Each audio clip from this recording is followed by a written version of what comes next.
She changed her name to escape her husband. But he still found her. Like, subscribe, and hit the bell so you never miss a new story. Anna Blake spent 2 years learning how to breathe again. Before that, every breath she took felt borrowed. Every step she made felt watched. Every sunrise felt like a countdown. Because for years, she lived with a man who made fear feel like a permanent part of her body.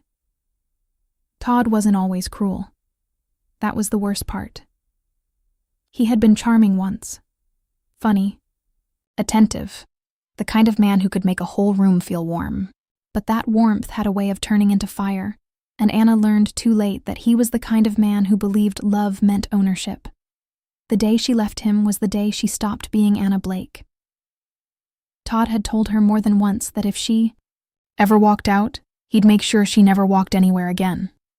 He said it calmly, like he was discussing the weather, and Anna knew he meant it. She had seen enough of his rage to understand that he didn't make empty threats. So she ran. She crossed the country, changed her name, changed her hair, changed the way she dressed. She picked a small town in Washington, quiet, green, tucked, away between mountains and long stretches of farmland. A place where people waved at strangers and asked about your day like they genuinely cared. For the first time in years, she felt like she could exist without flinching. And that's where she met Dave. Dave wasn't flashy or loud. He was steady. He listened more than he talked. He had a way of making people feel safe just by standing near them. He worked as the county sheriff, but he didn't carry himself like someone who wanted authority. He carried himself like someone who wanted peace. They met at the local diner. She spilled her coffee. He handed her napkins. It was simple, but sometimes simple moments change everything. 6 months later, they were married. Anna didn't hide her past. She told Dave everything, every threat, every bruise, every night she spent wondering if she'd survive until morning. She told him about the name she used to have and the life she hoped never to see again. Dave didn't interrupt. He didn't judge. He didn't tell her she was overreacting or dramatic.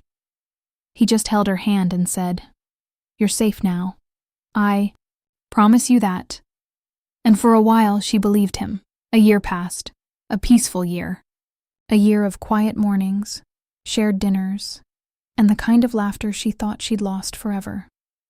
She planted flowers. She made friends. She learned to sleep without checking the locks twice. Then one afternoon, everything changed. Todd showed. Up in town. He walked into the local gas station asking if anyone knew a woman who looked like Anna, except he used her old name. The name she had buried. The name she hoped no one would ever speak again.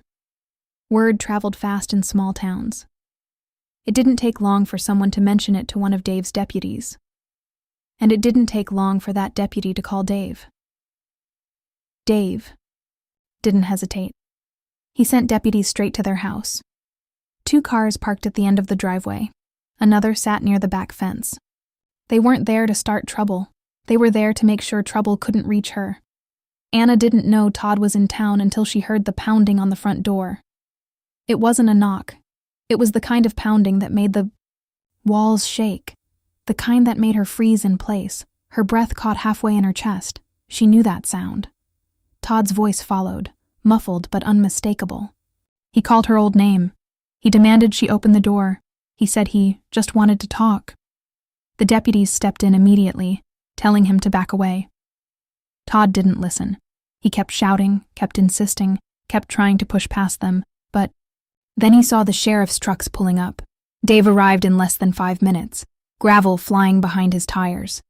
He stepped out with 3 more deputies, all of them calm, all of them ready.